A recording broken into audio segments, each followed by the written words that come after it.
नमस्कार साथियों, मैं योगेश महरिया महरिया क्लासेस के यूट्यूब चैनल पर आप सभी का तहे दिल से हार्दिक अभिनंदन करता हूं। हम बात करने वाले हैं अनैतिक व्यापार निवारण अधिनियम 1956 के बारे में। इससे संबंधित प्रावधानों के बारे में हम आज विस्तृत रूप से बात करेंगे। यानी कि आज इससे संबंधित 25 धाराओं के बारे में हम बात करने वाले हैं। यानी कि धारा 1 से लेकर 25 तक हम विस्तृत रूप से इसे पढ़ने वाले हैं। आपके एग्जाम के दृष्टिकोण से जितने भी सवाल बनने वाले हैं, जितने भी बनेंगे, उन सभी को कवर करते हुए टू द पॉइंट हम बात करेंगे। तो चलिए मेरे प्यारे साथियों, टू द पॉइंट एग्जाम के दृष्टिकोण से जो भी आपके सवाल बनते हैं उनको कवर करते हुए इस टॉपिक को आज शुरू करते हैं। तो चलिए सबसे पहले अब हम बात करने वाले हैं आज की कक्षा में धारा 1। जैसा कि आप सभी को विदित है कि प्रत्येक अधिनियम की धारा 1 में 3 चीज़ों का प्रावधान किया जाता है। सबसे पहले तो संक्षिप्त नाम, यानी कि जो भी अधिनियम होगा उसका संक्षिप्त नाम का वर्णन किस धारा में होगा? धारा 1 में। तो हम बात करें इस अधिनियम का नाम क्या होगा? अनैतिक व्यापार निवारण अधिनियम 1956। ठीक है, तो यहां से आपका जो पहला ही सवाल बनेगा कि अधिनियम का संक्षिप्त नाम एक्ट की किस धारा में है? तो धारा 1 में। धारा 1 संबंधित है संक्षिप्त नाम से, परिभाषाओं से, अन्य तथ्यों से, उपरोक्त में से कोई नहीं। तब आपका आंसर क्या होगा कि धारा 1 संक्षिप्त नाम से संबंधित है। आगे अगला सवाल जो बनता है वो पूछा जाता है कि अनैतिक व्यापार निवारण अधिनियम का विस्तार कहाँ तक है? तो हम बात करें इस एक्ट का विस्तार संपूर्ण भारत में है। ठीक है, साथ में अनैतिक व्यापार अधिनियम के प्रारंभ होने की तिथि या लागू होने की तिथि क्या है? तो आपको यहाँ पर याद रखनी है 30 दिसंबर 1956 इस एक्ट के लागू होने की तिथि है। तो यहाँ से आपके जो 3 मुख्य सवाल बनते हैं वो तीनों कवर हो गए। इसके अतिरिक्त आपसे ये भी पूछा सकता है किसी भी एक्ट का विस्तार कहाँ तक होगा, इस बात का प्रावधान कौन सी धारा करती है? धारा 1। ठीक है, किसी भी एक्ट के लागू होने का या प्रारंभ होने की तिथि का वर्णन एक्ट की किस धारा में होता है? धारा 1 में। किसी भी एक्ट का संक्षिप्त नाम उस एक्ट की किस धारा में होता है? धारा 1 में। यानी कि इस प्रकार के सवाल भी आपके बनते हैं। चलिए अब यहां से हम आगे बात करेंगे धारा 2 के बारे में। और धारा 2 में क्या है साथियों? परिभाषाएं।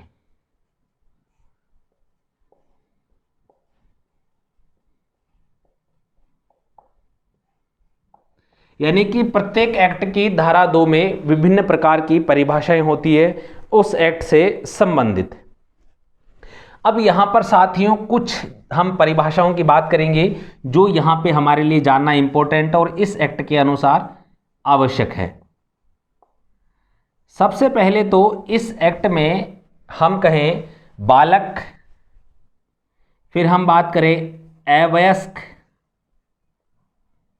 फिर हम बात करेंगे वयस्क।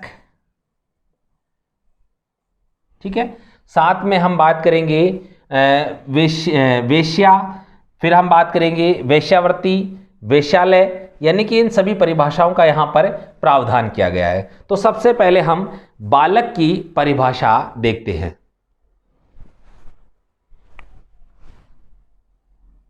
ऐसा व्यक्ति जिसने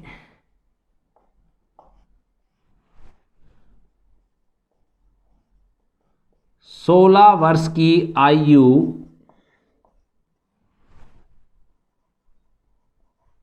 पूरी नहीं की हो। यानी कि इस एक्ट के अनुसार बालक कौन माना जाएगा? बालक वह व्यक्ति माना जाएगा जो 16 साल से कम का होगा। यानी कि जिसकी आयु 16 साल से कम हो वो किसकी श्रेणी में आएगा? बालक की श्रेणी में। चलिए आगे बात करते हैं अवयस्क। ऐसा व्यक्ति जिसने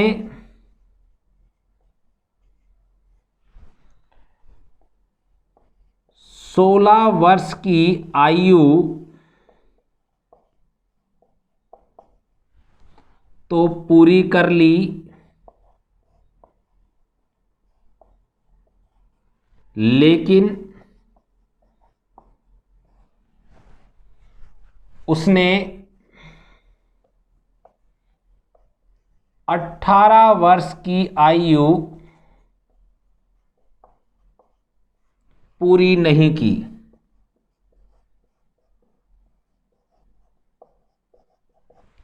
यानी कि अवयस्क किसे माना जाएगा? भाई जिसने 16 साल की आयु तो पूरी कर ली, लेकिन साथ में वह अभी 18 साल का पूरा नहीं हुआ है, तो वह क्या होगा? अवयस्क, जिसको आप नाबालिग भी कहते हैं।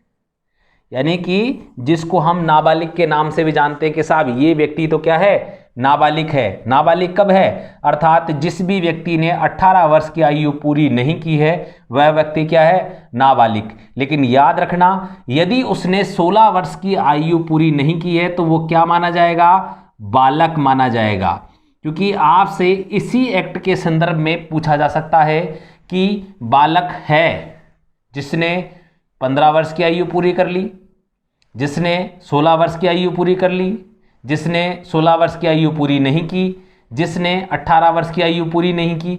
तो आपको वहां याद रखना है जिसने 16 वर्ष की आयु पूरी नहीं की वही क्या है? बालक है। ठीक है। अवयस्क, अवयस्क वह व्यक्ति है जिसने 16 वर्ष की आयु पूरी कर ली लेकिन अभी वो 18 साल का नहीं हुआ, अर्थात उसे हम नाबालिग भी कहते हैं। अवयस्क हो या नाबालिग कहो, एक दूसरे के पर्याय हैं, पर्यायवाची हैं। चलिए अब आगे हम बात करेंगे वयस्क। वयस्क क्या होता है? ऐसा व्यक्ति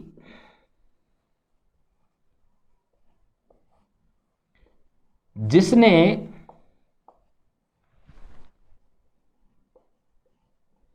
18 वर्ष की आयु पूरी कर ली हो। समझ गए? वयस्क कौन सा व्यक्ति माना जाएगा? यानी कि जिसको हम कहते हैं साहब ये तो समझदार है, यानी कि वो कौन है? जो 18 साल की आयु पूरी कर चुका है। यानी कि आप जैसे राजस्थान पुलिस में कांस्टेबल बनने जा रहे हैं तो उसके लिए पहली प्राथमिकता ही क्या है? 18 वर्ष की आयु पूरी होनी चाहिए।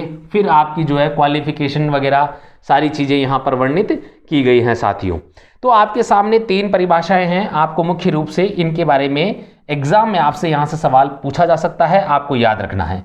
तो आपको पहला तो ये प्रत्येक एक्ट के जो परिभाषाएं होती हैं वो किस धारा में होती हैं? धारा 2 में। यानी कि कोई भी एक्ट हो, जब तक अब तक हम तीसरा एक्ट पढ़ रहे हैं और तीसरे एक्ट में आप लगातार देख रहे हैं कि धारा 2 में उस एक्ट से संबंधित परिभाषाओं का वर्णन किया जाता है साथियों।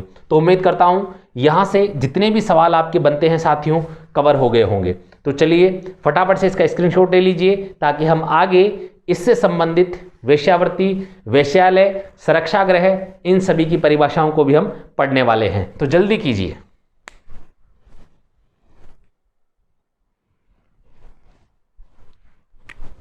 अब हम बात करेंगे वेश्यावृत्ति, यानी कि वेश्यावृत्ति की परिभाषा क्या होती है। तो हम लिखेंगे व्यक्तियों का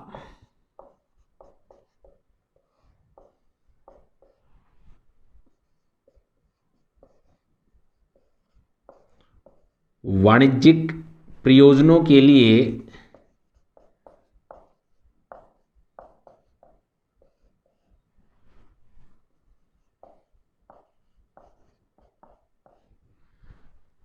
लैंगिक शोषण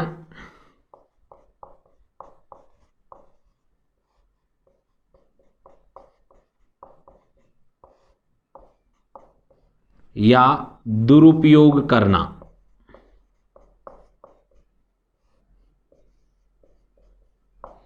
ठीक है साथियों, तो आप इसे देखें बड़े बारीकी से।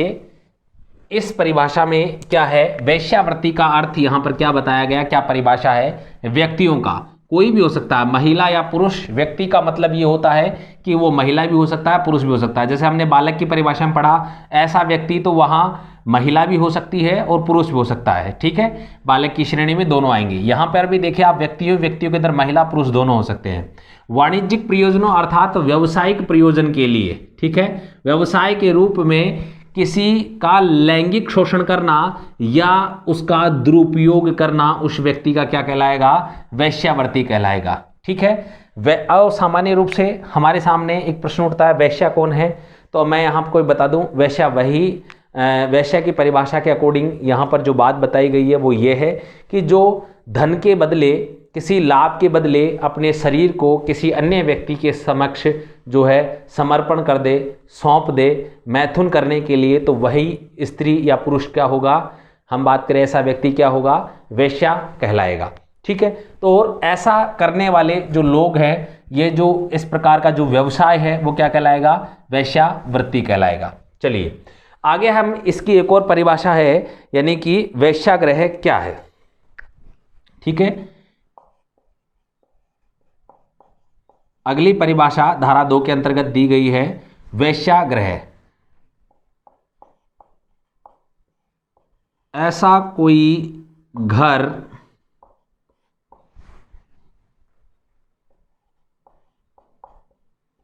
मकान कमरा, हम बात करें सवारी, सवारी का अर्थ है परिवहन, कोई भी साधन हो सकता है, या कोई स्थान, ठीक है, तथा घर मकान सवारी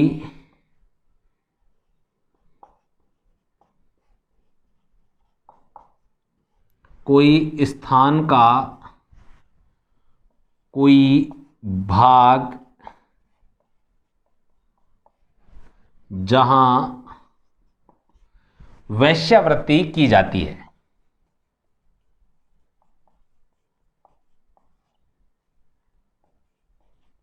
जहां वेश्यावृत्ति की जाती है तो वो क्या कहलाएगा साथियों, वो वेश्याग्रह कहलाएगा।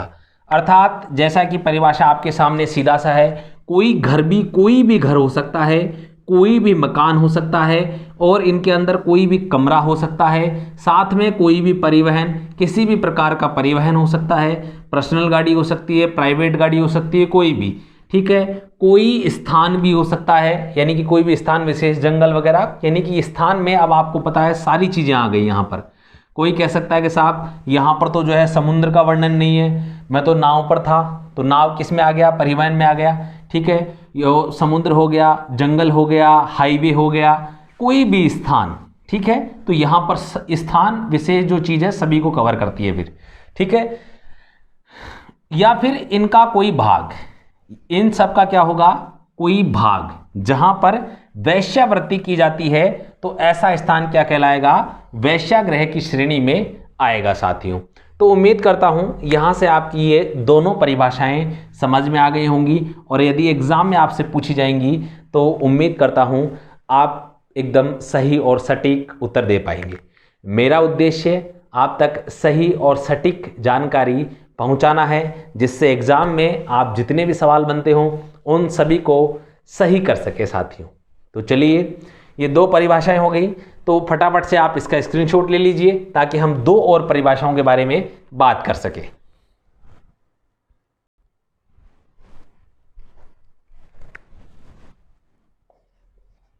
अगली जो धारा 2 के अंतर्गत हम बात करें, परिभाषा दी गई है, वो दी गई है सुधार संस्था की। सुधार संस्था क्या होती है, ऐसी मान्यता प्राप्त संस्था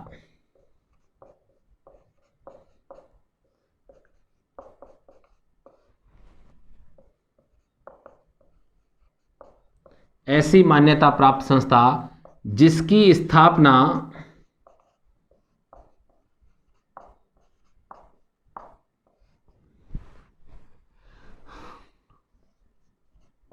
इस अधिनियम के अंतर्गत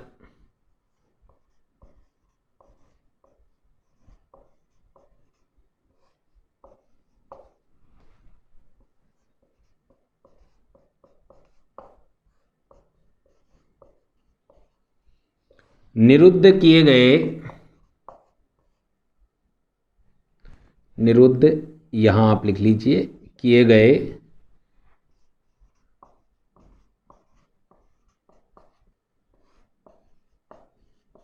व्यक्तियों को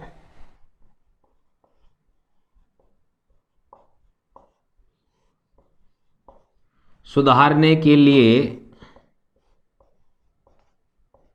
की गई हो।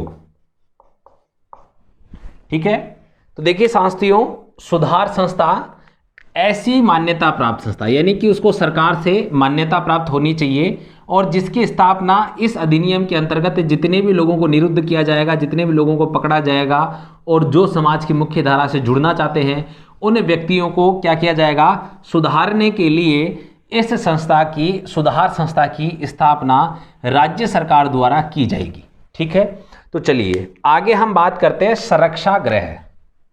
इसके अंदर एक और परिभाषा है और वो है संरक्षा गृह। ठीक है, संरक्षा गृह की यदि हम बात करें, ऐसी मान्यता प्राप्त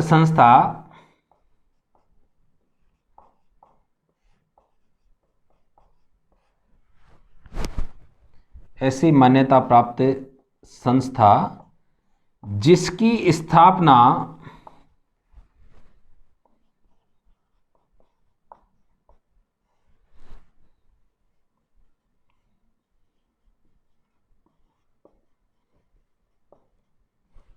इस अधिनियम की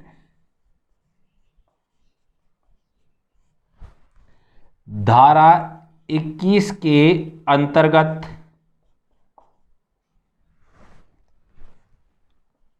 की गई हो, वो संस्था क्या होगी, संरक्षा संस्था।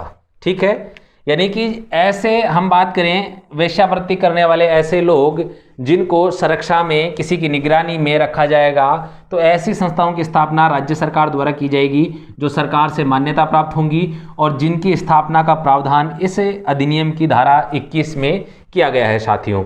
अब इसके अतिरिक्त एक और परिभाषा हम इस धारा 2 के अंतर्गत पढ़ेंगे, सार्वजनिक स्थानों की, तो हम उसको भी पढ़ेंगे। पहले आप इसका फटाफट से आप इसका स्क्रीनशॉट ले लें क्योंकि हमारे पास अभी काफ़ी कम समय है, तो मैं चाहता हूं अधिक से अधिक सिलेबस और जल्दी से जल्दी हम इसे कवर कर सकें।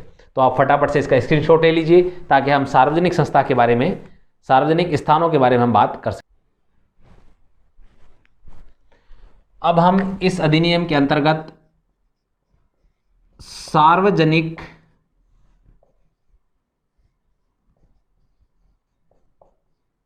स्थान की जो परिभाषा है उसकी भी बात हम कर लेते हैं। ऐसा स्थान जो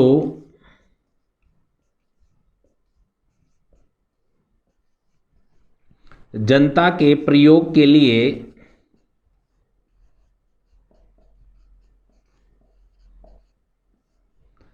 आश्रित हो,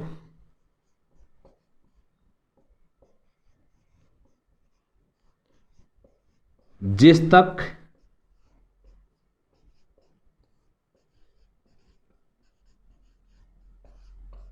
जनता की पहुंच हो, वे सभी स्थान सार्वजनिक स्थान की श्रेणी में आते हैं।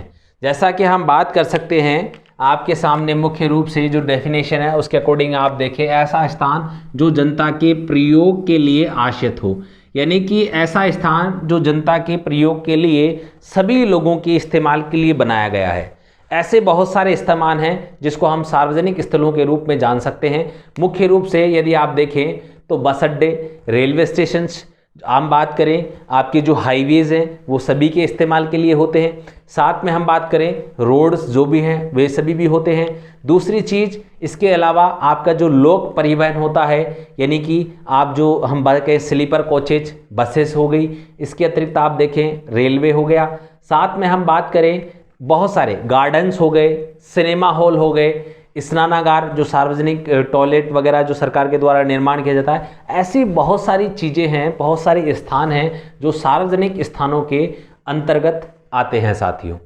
तो यहाँ पे इस परिभाषा के अंदर यहाँ पे सार्वजनिक स्थान की जो परिभाषा दी गई है वो सीधा यहाँ दी गई। अब यहाँ से सवाल क्या बनेगा कि वह स्थान कौन सा स्थान होगा जिस तक जनता की पहुँच हो, और आपके सामने 4 ऑप्शन होंगे, तो उसमें एक होगा सार्वजनिक स्थान।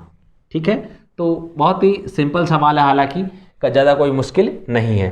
तो फटाफट से आप इसका स्क्रीनशॉट ले लीजिए, क्योंकि अब हम इससे संबंधित मुख्य प्रावधान यानी कि धारा 3 की बात हम करने वाले हैं। और धारा 3 से आगे जितनी भी हम धाराएं पढ़ेंगे, प्रत्येक धारा में दंड का प्रावधान और काफ़ी सारी चीज़ें आपके लिए इंटरेस्टिंग हैं, क्योंकि ये अधिनियम अब तक आपने बिल्कुल विस्तृत रूप से नहीं पढ़ा है। उम्मीद करता हूँ पहली बार हम ही पढ़ रहे हैं। चलिए फटाफट से स्क्रीनशॉट ले लीजिए। धारा 3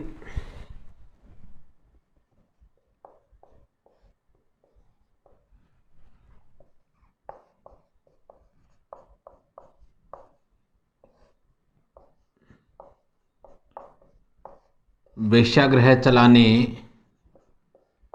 या परिसरों को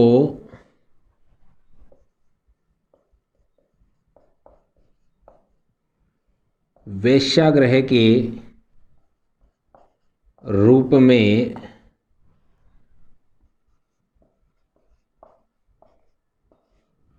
प्रयुक्त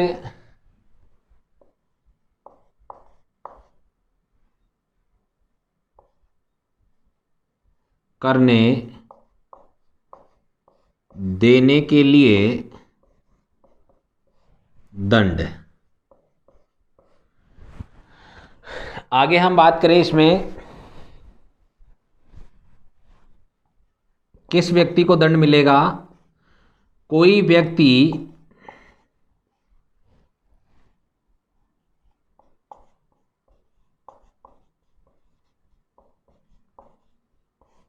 जो वेश्यागृह चलाता है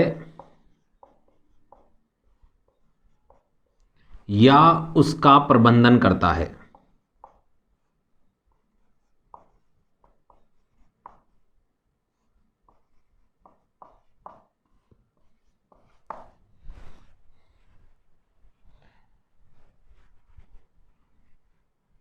या अथवा आप ऐसा लिख लीजिए, अथवा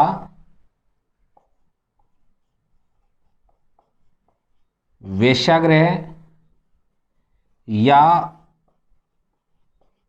उसके प्रबंधन में काम करता है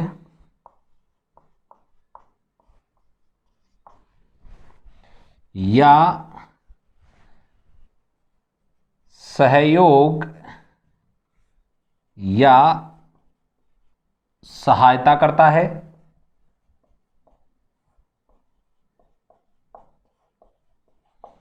प्रत्येक जगह यही आएगा। कोई व्यक्ति वेश्यागृह या उसके प्रबंधन में काम करता है, कोई व्यक्ति सहयोग या सहायता करता है। ठीक है, कोई भी व्यक्ति हो सकता है। देखिए यहाँ पर सबसे पहले तो धारा 3 क्या बात करती है, धारा 3 से संबंधित क्या है, सवाल कैसे बनेंगी, यहाँ सबसे इंपॉर्टेंट चीज़ ये है हमारे लिए। तो सबसे इंपॉर्टेंट यही है, वेश्यागृह चलाने के लिए दंड का प्रावधान व्यापार अनैतिक व्यापार निवारण अधिनियम 1956 की किस धारा में है। तो आपको याद रखना है धारा 3 हम बात करें वेश्यागृह चलाने के लिए दंड का प्रावधान करती है, या वेश्यागृह चलाना एक अपराध है, ये अनैतिक व्यापार निवारण अधिनियम की कौन सी धारा प्रावधान करती है। तब आपको यहाँ मुख्य रूप से याद रखना है धारा 3 इसके संदर्भ में एकदम करेक्ट आंसर होगा। अगला सवाल, किसी भी परिसर को वेश्यागृह के रूप में प्रयुक्त करने देने के लिए या उसका उपयोग करने के लिए दंड का प्रावधान, तब भी धारा 3 है, क्योंकि हमने यहाँ पर बात की है। देखिए किसी भी परिसर, कोई भी मकान, कमरा, कुछ भी हो सकता है, जिसको किसके रूप में, वेश्यागृह के रूप में यदि प्रयुक्त किया जा रहा है, काम उसको लिया जा रहा है, तब भी उसके लिए दंड का प्रावधान है। कौन सी धारा, धारा 3 करती है। ठीक है, अगला सवाल, अब दंड किसे दिया जाएगा। सबसे इंपॉर्टेंट बात, कोई भी व्यक्ति जो उस वेश्यागृह को चलाता है उसे दंड मिलेगा, या फिर उसका प्रबंधन करता है, किसका, वेश्यागृह का, धारा 3 के अंतर्गत। ठीक है, अगला, वेश्यागृह या उसके प्रबंधन में काम करता है उसे भी। ठीक है, यानी कि कोई व्यक्ति यहां पर काम कर रहा है, उसके प्रबंधन में काम कर रहा है, जैसे अपन कर्मचारियों की बात करते हैं, यहां उसकी बात की है, या उसके प्रबंधन में या उसके काम करने में कोई व्यक्ति सहायता या सहयोग करता है, तो वह भी दंड का भागी होगा साथियों। तो यहाँ से जो सवाल बनते हैं ये सारे धारा 3 के अंतर्गत बनते हैं। कैसे? वेश्यागृह चलाने में सहयोग करने वाले व्यक्ति के लिए दंड का प्रावधान अनैतिक व्यापार निवारण अधिनियम के किस धारा में है? धारा 3। यानी कि अब आपको यहाँ से 2 चीज़ें याद रखनी है। वेश्यागृह चलाने के संबंध में कोई भी हो उसको दंड का प्रावधान धारा 3, परिसरों को वेश्यागृह के रूप में प्रयुक्त करने के लिए उसके दंड का प्रावधान धारा 3। यानी कि आपको इस धारा 3 की हेडिंग याद रखनी है। मैं आपको यहाँ पर समय इसलिए ले रहा हूँ, मैंने पहले भी आपको बताया है, पहली कक्षा में जब मैं 25 धाराएं आपको पढ़ाता हूँ वो स्पेशली इसीलिए पढ़ाता हूँ कि यदि आपने वो 25 धाराएं याद कर ली तो उसके बाद में पूरा एक्ट आपके लिए काफ़ी आसान और सरल हो जाएगा। यानी कि इसके बाद में सिर्फ आपको चीज़ें समझनी हैं, आपको कुछ अलग से याद नहीं करना, आपको सिर्फ उसके बाद में क्या करना है, अब इसके अनुसार, इस धारा 3 के अनुसार ये दंड कितना होगा तो वो याद करना है। और दंड भी यहाँ पर प्रत्येक धारा के अंदर मुख्य रूप से 2 प्रकार का है। एक तो होगा प्रथम बार अपराध करने पर और एक होगा द्वितीय बार अपराध करने पर। यानी कि दोबारा यदि वह अपराध दोहराया जाता है, यानी कि एक से अधिक बार जब भी वह अपराध दोहराया जाएगा तो उसके लिए दूसरी बार सजा का प्रावधान क्या होगा। तो चलिए इसके बारे में भी हम बात करते हैं। तो देखिए सबसे पहले हम बात करते हैं प्रथम दोष सिद्धि में। यदि हम बात करें तो देखिए ये हम आपको लिखवा देता हूं ताकि दोनों कवर हो जाएगा। प्रथम दोष सिद्धि पर, यानी कि पहली बार यदि आरोप साबित हो जाते, दोष सिद्धि का मतलब यह है कि अब आपके ऊपर जो आरोप लगाए गए थे वे आरोप साबित हो चुके हैं, ऐसी स्थिति में अब आपके ऊपर दंड का प्रावधान किया जाएगा। तो सबसे पहले हम बात करें न्यूनतम सजा, तो न्यूनतम 1 वर्ष का कठोर कारावास।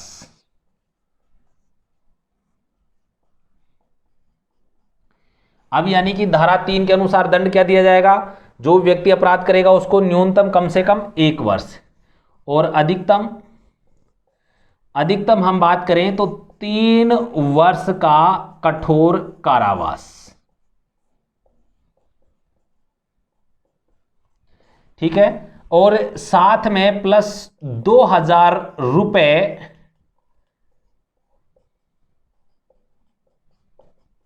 जुर्माना भी होगा साथियों। अब देखिए ये पहली बार अपराध करने पर है, और यदि दूसरी बार अपराध किया जाता है तो इसके लिए अलग से हम बात करें प्रावधान किए गए हैं। माफ कीजिएगा, आपको शायद नीचे यहां से दिख नहीं रहा होगा, तो आप यहां पर 2000 रुपए जुर्माना है, इसको सही आप करेक्ट कर लीजिएगा। तो अब हम बात करते हैं द्वितीय दोष सिद्धि पर, यानी कि उस व्यक्ति के द्वारा जब पहली सजा काटकर वो वापस आ जाता है और दोबारा इसी प्रकार का कोई काम किया जाता है और दूसरी बार उस पर जो हम कहें द्वितीय, माफ कीजिए इसको पूरा लिख लीजिएगा, दोष सिद्धि पर। ठीक है, मैं आपको सीधा शॉर्ट में लिख रहा हूं। दूसरी बार तो सबसे पहले क्या होगा, न्यूनतम, और अगला है अधिकतम। न्यूनतम 2 वर्ष का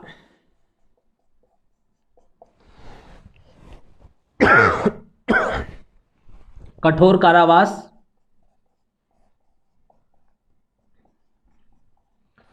और हम बात करें अधिकतम 5 वर्ष का कठोर कारावास। ठीक है, और प्लस आपका जो है 2000 रुपए जुर्माना। ठीक है, अब देखिए यहां आपके सामने अब मुश्किल ही आ जाती है कि सर इस धारा के साथ हम दंड कौन सा याद रखें। देखो आपको सबसे पहले प्राइमरी दंड याद रखना है, यानी कि आपने पहले हमेशा सुना होगा पहले आओ पहले पाओ के आधार पर सीटें रिजर्व हैं। बहुत सारे कोचिंग संस्थान ऐड देते हैं, कॉलेजेस ऐड देते हैं, सभी लोग इस प्रकार का ऐड देते हैं। तो यहाँ मैं आपको एक ही चीज़ बता रहा हूँ, पहले आओ पहले पाओ, यानी कि आपको पहले वाली चीज़ याद रखनी है, क्योंकि सिलेबस में पहली बार आपके ये जो है सिलेबस में ये सारी चीज़ें जुड़ी हैं। तो यहाँ से प्रथम बार वाले सवाल अधिक बनेंगे जो आपकी सीधे टू द पॉइंट होंगे। तो आपको सबसे पहले मुख्य रूप से जो पहली धाराएं हैं, पहला जो दंड का प्रावधान है वो आपको मुख्य रूप से याद रखना है। दूसरा दंड का प्रावधान आपको पढ़ना है, जिससे आपको वो अपने आप याद हो जाएगा, क्योंकि एग्जाम में यदि आपके द्वारा ये अध्ययन सामग्री पढ़ी गई है तो मैं आपको ये इतना विश्वास के साथ कह सकता हूँ कि जब भी आपका एग्ज़ाम होगा तो उस एग्ज़ाम में आपको ये सारी चीज़ें रिवाइंड हो जाएंगी, याद आ जाएंगी, और जब आप आंसर टिक करेंगे तो आंसर हमेशा सदैव सही होता है। सही कब होता है? जब हमने किसी विषय वस्तु को पढ़ा है, और यदि जब पढ़ा ही नहीं है तो आपको पता है, जब याद आप तुक्का मारो, कुछ भी करो, 99% वो सब आंसर आपका गलत होगा। इसलिए प्रत्येक एग्जाम में ये सलाह दी जाती है कि आप तुक्का ना मारें। जितने उत्तर आते हैं, जितने सवाल आते हैं उतने करें, उनके आंसर दें, बाकी छोड़ दें, ताकि माइनस मार्किंग से आप बच सके। तो चलिए, ये हमारी धारा 3 कंप्लीट हो गई है। अब इसके बाद में हम धारा 4 के बारे में बात करेंगे। धारा 3 से संबंधित हालांकि अभी हम कुछ प्रावधान और हैं जिसके बारे में भी हम बात करेंगे, उसके बाद हम धारा 4 के बारे में बात करेंगे। तो पहले आप इनको जो है कंप्लीट कर लीजिए। अब साथियों, हमने धारा 3 में अभी तक हमने जिसकी बात की वे थे वेश्यागृह चलाने के संबंध में, यानी कि कोई व्यक्ति वेश्यागृह चलाता है, उसका प्रबंध करता है, वहाँ पर काम करता है, उसके प्रबंध में काम करता है, या उसमें किसी प्रकार का सहयोग करता है, तो वहाँ हमने जो हम बात करें दंड का प्रावधान पढ़ा है। लेकिन जब आप धारा 3 पूरी पढ़ेंगे तब आपके लिए एक और चीज़ आपके निकल कर सामने आएगी। अब आपकी जो दूसरी बात बताई जा रही है, वहाँ दंड का प्रावधान क्या है कि परिसरों का वेश्यागृह के रूप में प्रयुक्त करने देने के लिए दंड, अर्थात यानी कि जो परिसर है जिसका वेश्यागृह के रूप में प्रयोग लिया जा रहा है, काम में लिया जा रहा है, उसके लिए भी दंड का प्रावधान है। तो यहां हम बात करें किसी व्यक्ति, माफ कीजिए, किसी परिसर का स्वामी,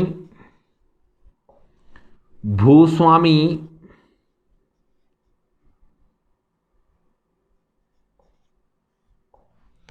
पट्टेदार,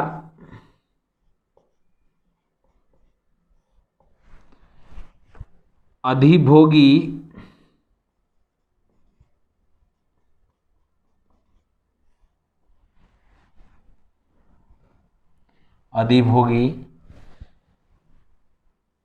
या इनका अभिकर्ता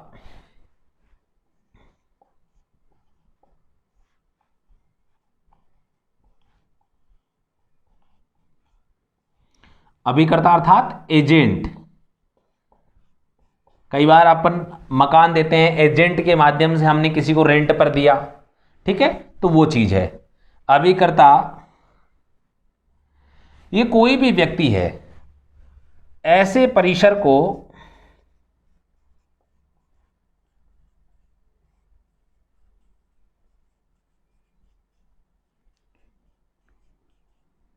वेश्यागृह के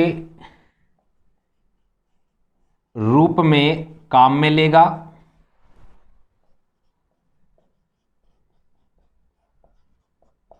या जानबूझकर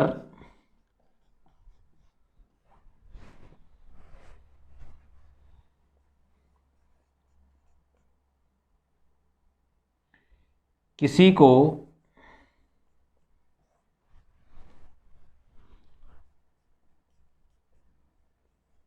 ऐसा करने के लिए देगा, ठीक है। देखिए, किसी परिसर का हम बात करें, भूस्वामी, एजेंट, पत्ता, हम बात करें स्वामी हो गया, यानी कि उस मकान का जो मालिक हो गया, उसकी हम बात कर रहे हैं। जिसकी ज़मीन है, मान लीजिए कई बार ये होता है कि ज़मीन किसी अन्य के नाम होती है और मकान मालिक कोई और होता है। पट्टेदार, पट्टा किसके नाम है भाई, रह कौन रहा है, स्वामी, यानी कि जो व्यक्ति वहाँ रह रहा है। भूस्वामी, जिसकी ज़मीन है। पट्टेदार, जिसने पट्टे काटे हैं, पट्टे बांटे हैं और जिसके नाम पर पट्टा है। अधिभोगी, ठीक है। आगे हम बात करें अभिकर्ता, यानी कि एजेंट, यानी कि जो भी हम बात करें, कई बार हम बात करते हैं हमारा मकान हमें लोगों को रेंट पर देना होता है, तो हम क्या करते हैं एजेंट के थ्रू।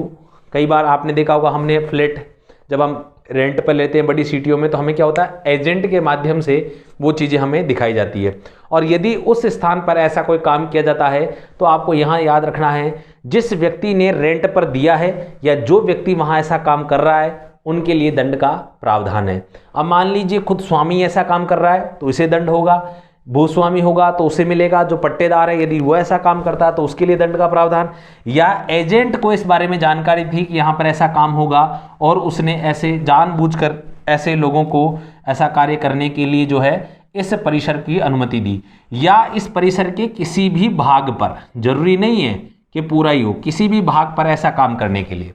अब यहाँ पर मुख्य रूप से हम देखें तो क्या दंड का प्रावधान है, वो आप दंड देख लीजिए, ठीक है, क्योंकि हमसे मुख्य रूप से क्या पूछा जाएगा, दंड। तो दंड क्या होगा साथियों, दंड देखिए 2 वर्ष का कठोर कारावास,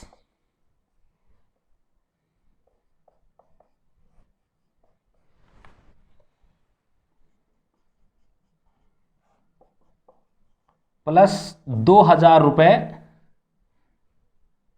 जुर्माना। कब, प्रथम दोष सिद्धि पर, यानी कि पहली बार यदि वो ऐसा करते हुए पाया जाता है तब, और यदि दूसरी बार पाया गया तो 5 वर्ष तक का, 2 वर्ष, माफ कीजिए इसको यहां ऐसा लिखिए, 2 वर्ष तक का, 5 वर्ष तक का कठोर कारावास प्लस 2000 रुपए जुर्माना। दूसरी बार यदि वो व्यक्ति सेकंड बार ऐसा करते हुए पाया जाता है। तो आपके सामने पहली बार हमने पढ़ा वेश्यागृह चलाने और उनका प्रबंध करने वाले, उस पर काम करने वाले, उसमें सहयोग करने वाले लोगों के लिए दंड का प्रावधान, और दूसरा जो परिसर है, जैसा व्यक्ति जो ऐसा कार्य के लिए जानबूझकर अपने जो है परिसर को यूज करने दे रहा है, या कि जिस व्यक्ति के परिसर को काम में लिया जा रहा है, उसके लिए दंड का प्रावधान धारा 3 करती है साथियों। उम्मीद करता हूं यहां से आपके काफ़ी सारे कंसेप्ट क्लियर हुए होंगे। इसी प्रकार हम आगे की जो धाराएं हैं उनको हम अगली कक्षा में पढ़ेंगे, क्योंकि कक्षाएं काफ़ी लंबी होती जा रही हैं और मेरा प्रयास रहेगा कि जल्दी ही हम जो है इस अधिनियम को पूरा कर लें और आपका पूरा सिलेबस भी जल्द ही आपका कंप्लीट हो जाए। तो साथियों, एक बार पुनः इस अधिनियम की बाकी धाराओं को लेकर हाजिर होऊंगा। तब तक के लिए आप सभी से विदा लेना चाहता हूं। आप सभी का प्यार, मान, सम्मान इसी प्रकार निरंतर जारी रहे और मिलता रहे, ये बड़ी खुशी की बात है मेरे लिए। चलिए साथियों, इन्हीं शब्दों के साथ विदा लेता हूं, पुनः एक बार हाजिर होऊंगा। तब तक के लिए जय हिंद, जय भारत मेरे साथियों।